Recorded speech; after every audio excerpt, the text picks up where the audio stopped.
dan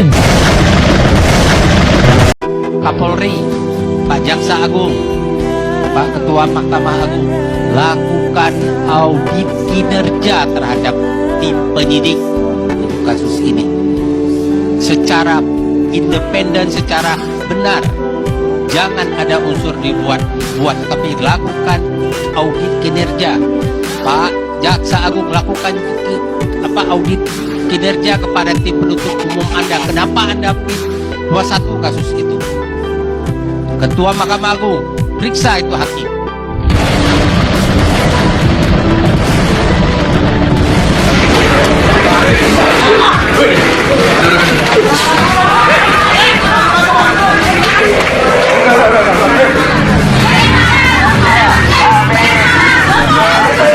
Ketua Hakim Mahkamah Agung memberi putusan yang dengan hati nuraninya dan seadil-adilnya harus transparan, terbuka, tidak ada yang ditutupi, yang melibatkan pihak eksternal, Kompolnas dan lembaga masyarakat lainnya supaya objektif. kasus Vina Cirebon adalah kasus yang penuh dengan misteri.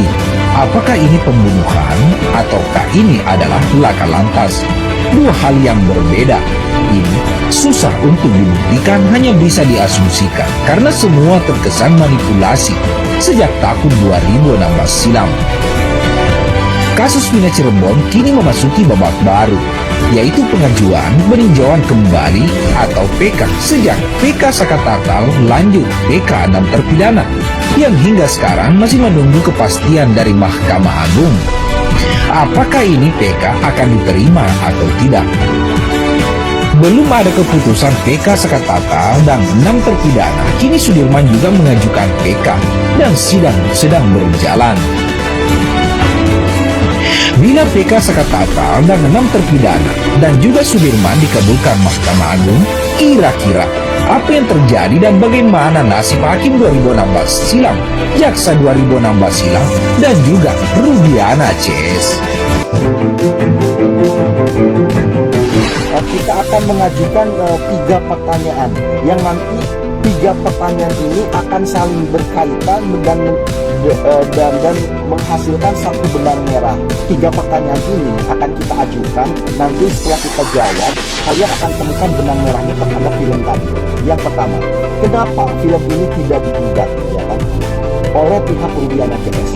Padahal dengan film ini pula lah yang menyebabkan kasus ini kembali mencuat. Siapa yang dirugikan dalam ketika ini mencuat kembali? Tentu Rudiana CS kan. Nah, kenapa saya katakan ini menjadi sebuah pertanyaan yang sangat unik ya kan? Kenapa tidak digugat? Karena benar-benar film ini isinya itu sesuai dengan BAP, sesuai dengan karangannya Rudiana gitu. Plak ketiplak gitu, plak ketiplak gitu, plak ketiplak gitu. Hakim tugasnya menegakkan kebenaran,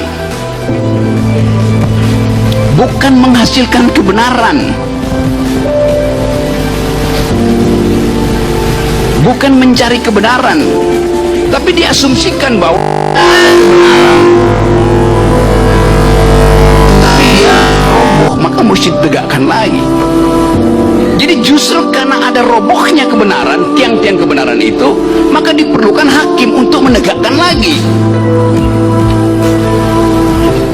Jadi tindakan moralkah itu atau tindakan politik menegakkan kebenaran? Di kalimat itu aja udah menginspirasi kita untuk pergi ke semua literatur filosofi, legal philosophy. Menegakkan kebenaran artinya hukum tiba ketika sudah terjadi penyelewengan kebenaran. Jadi hukum datang karena persepakatan sosial untuk menghasilkan ulang moralitas. Itu dasarnya kan? Karena tidak cukup dengan berdoa, maka diperlukan upaya menegakkan kebenaran. Kalau bisa dengan doa, ya nggak perlu ada pengadilan, kita doa aja sama-sama kan. Jadi dari awal moralitas itu adalah fondamen dari prinsip menegakkan kebenaran. Di dalam teori Immanuel Kant, tendensi utama manusia adalah mencapai keutuhan moral. Saya mulai dari situ. Ontologi awal dari hukum setara dengan apa yang dimaksudkan oleh Immanuel Kant, yaitu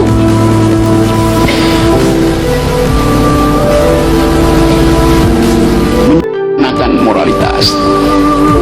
Seorang pengacara yang tidak mau kita sebut namanya mengajak saya berdebat.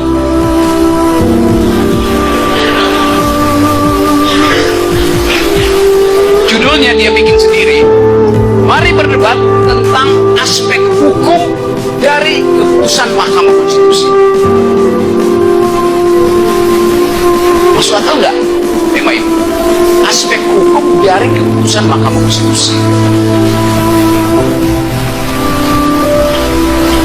Keputusan Mahkamah Konstitusi sendiri adalah keputusan hukum. Lalu aspek hukum dari hukum apa? Coba yang kalau dia minta debat, mari kita berdebat tentang aspek hukum dari keputusan Mahkamah Konstitusi yang adalah keputusan politik. Nah, itu masuk akal. Aspek hukum dari keputusan politik itu, atau aspek politik dari keputusan hukum itu. Kan begitu mesti debatnya kan?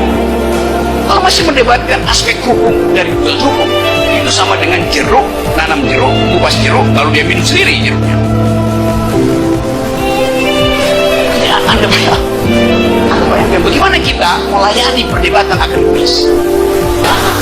Bikin kalimat kacau.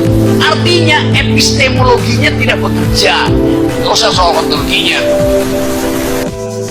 Ketua Mahkamah Agung periksa itu hakim, yang majelis hakim yang memutuskan perkara itu. Bagaimana ada sampai kepada keputusan itu? Bagaimana fakta persidangannya? Bagaimana Anda rumuskan menjadi fakta hukum? Bagaimana Anda membuat pertimbangan hukum? Audit. Kenapa? Agar ini tidak terulang. Nah, bukan pakai perma langsung sini ulang, salah lagi itu nanti. Begitu diperadilankan, kena lagi nanti polisi. Jangan main-main di poin itu. Karena itu hukum loh. Sudah berkekuatan hukum tetap. Selama belum dibatalkan, itu harus dipatuhi oleh siapapun. Nah, saya setuju itu poin 5. Kalau polisi ingin menindaklanjuti penyidikan kasus ini setelah bukti-bukti yang lengkap sekali, dan orang yang mau dicecar lagi, orang yang sama lagi, maka ajukan peninjauan kembali. Dan pertanyaannya adalah, apakah putusan pra-peradilan boleh diajukan upaya hukum PK atau kasasi atau banding? Banding sudah pasti tidak boleh. Tetapi untuk kasasi debatable. Hasil dari tahap penyelidikan itu bukan pro justisia. Produk-produk yang ada diperoleh dalam tahap penyelidikan bukan pro justisia. Begitu naik jadi penyidikan, periksa lagi semua itu sehingga berikan label pro justisia, baru orang ditetapkan sebagai tersangka. Dan lihatlah di berbagai negara di dunia yang kami lakukan studi banding, bagaimana proses orang dijadikan tersangka. Orang itu diperiksa, dipanggil, didengar, diwawancara, baru ditetapkan sebagai tersangka. Bahkan di berbagai negara tidak ada produk hukum penetapan tersangka. Udah kamu jadi tersangka, sudah begitu aja. Kamu berhak menggunakan lawyer. Dan mohon kepada seluruh lembaga penegak hukum, polisi, jaksa, KPK, jangan lagi gunakan perilaku-perilaku kuno zaman bahla. Orang diambil dulu, ditangkap sekian lama, nggak boleh tidak ada penasihat hukum. Itu pelanggaran hukum bukan? Itu pelanggaran hukum luar biasa yang harus Pak Fredrik perjuangkan. Jangan di titik itu Anda diam. Ya, karena perjalanan sejarah ini kadang-kadang bintang 3 saja masuk penjara kok oleh lembaga kepolisian sendiri. Setelah masuk penjara, baru beliau mengkritisi cara kerja polisi. Tapi pada awalnya, ketika masih aktif, membelanya luar biasa.